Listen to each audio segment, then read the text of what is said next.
visitation, and you know, so many people are spending so much time trying to see where the stars lived. I think there is a certain pleasure in people coming to see where they rest.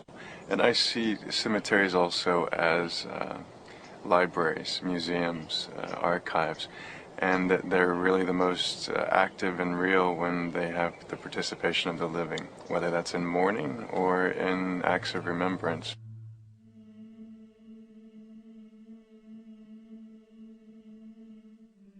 And no star in Hollywood history has been more mourned and remembered than Rudolph Valentino. In the hearts and minds of millions, he was a fantasy come to life. He was much more than just a silent image flickering on the screen. He was the ideal, the living, breathing incarnate of the perfect Latin lover.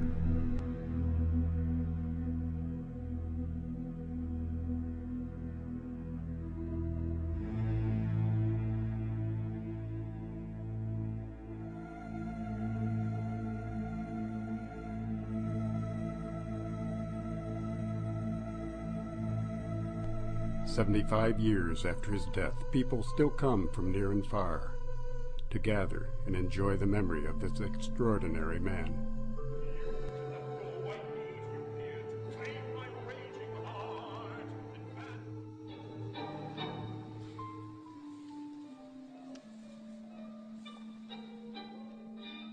You have a lot of actors on the screen now that are just there for the paycheck, but yet you can actually see somebody on the screen and you know they're enjoying what they're doing.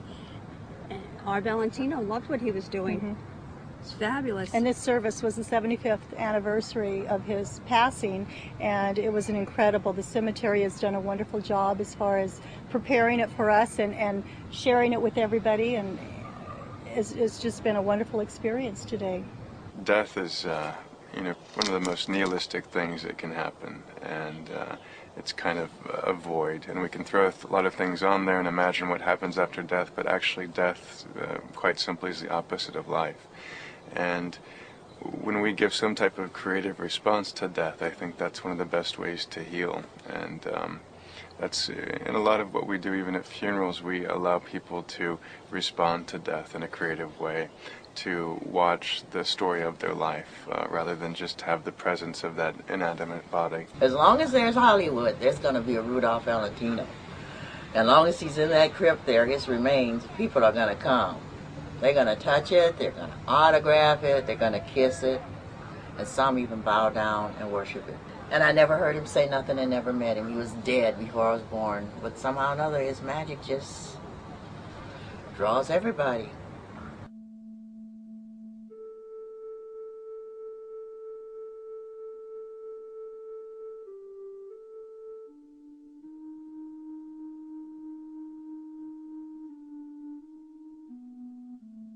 What is the magic here?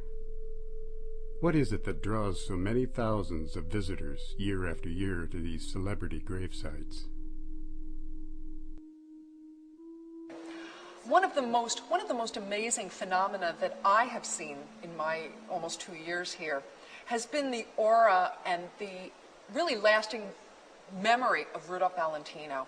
To me, it's an amazing fact that the man has been gone for 75 years, and yet there is such a rabid fan base.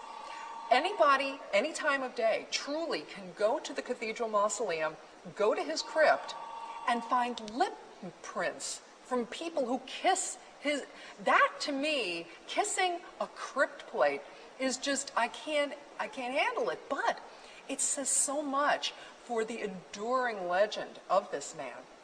You find this as well, and this one really killed me, but I had to go see it for myself, and on a regular basis I go to visit Bugsy Siegel, because I did a video on him, and I don't feel close to him, but you know. And again, you go there, and there are lipstick prints. People leave pennies on his crypt plate in an effort to do better. This is what they do. They come to see Bugsy Siegel, they leave a penny, and then they go to Las Vegas, and hopefully the penny that they left on his crypt will give them better luck in Las Vegas. Now, explain that to me, but that's what happens.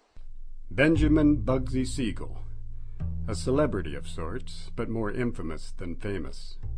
He was a gangster, a high-ranking member of the mob, who loved socializing with movie stars. Some say he was the man who made Las Vegas happen. With mob investment, he built the Flamingo Hotel and was hailed as a visionary. Then shortly after the hotel opened, Bugsy was hailed by a bunch of bullets on the night of June 20th, 1947. He had been lounging on the couch, reading the newspaper in his Hollywood bungalow. Not a pretty sight. One of his eyeballs was found 15 feet away from his body. Only 5 people attended Bugsy's funeral, all relatives. None of his Hollywood celebrity friends managed to make it, apparently too busy. Peter Lorre has 2 things in common with Bugsy Siegel. Both are here at Hollywood Forever Cemetery, and both had reputations of being villains. But Peter Lorre was a pretend villain, an actor who became a Hollywood icon after his roles with Humphrey Bogart in The Maltese Falcon and Casablanca. Humphrey Bogart is buried here at Forest Lawn Memorial Park in Glendale, California. What a wonderful car. It looks as if it had won the Grand Prix d'Elegance many years ago. Oh, it did. It was built for Laura Poso. You know, the bullfighter. He had it made this way so he could stand up and take bows. He only got one ride in it. Gangster, hero, and lover. He was the stuff that men's dreams were made of. He was born on December 25th, 1899, and died on January 14th, 1957. Many other celebrities chose to spend eternity here. Mary Pickford, America's sweetheart. Once they had seen her films, millions fell in love with her. She became Hollywood's biggest box office draw. And Douglas Fairbanks fell in love with her. Their love affair was famous, and they married in 1920.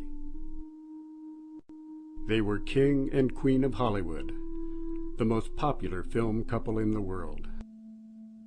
Shortly before their marriage, they, along with Charlie Chaplin and D.W. Griffith, pooled their talents and money and founded the United Artists Movie Studio.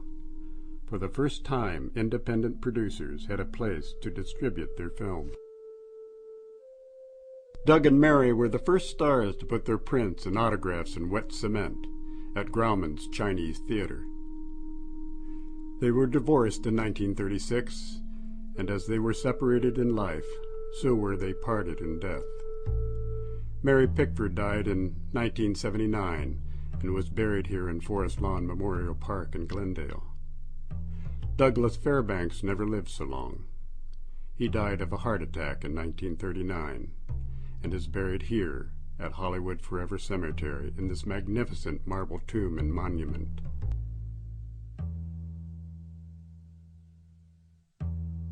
Buster Keaton is also buried at Forest Lawn Memorial in Glendale. He died in February of 1966 at the age of 70. He was a master comedian who developed low comedy into a high art. He never cracked a smile, but could always make people laugh.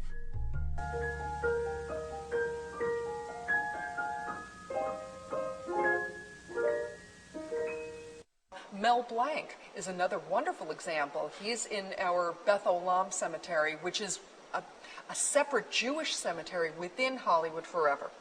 And when you go to his stone, I love it because it says, "That's all, folks." And so, you know, that was the tagline of every one of the wonderful Looney Tunes characters that he voiced. Could be you, Doc. But on top of his stone, you'll always find these little rocks.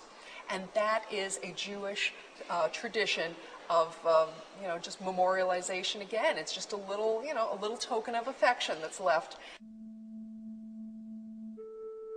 If you're looking for Marilyn Monroe, you'll find her here at Pierce Brothers Westwood Memorial Park. Questions will always remain about Marilyn as to why she died. Was her overdose of sleeping pills a suicide, or was it accidental? Or, as the tabloids have suggested, was she murdered to keep her affairs with John F. Kennedy and his brother Robert a secret? At any rate, If it's true that her ghost inhabits this hotel, we can only think that her spirit is not entirely at rest.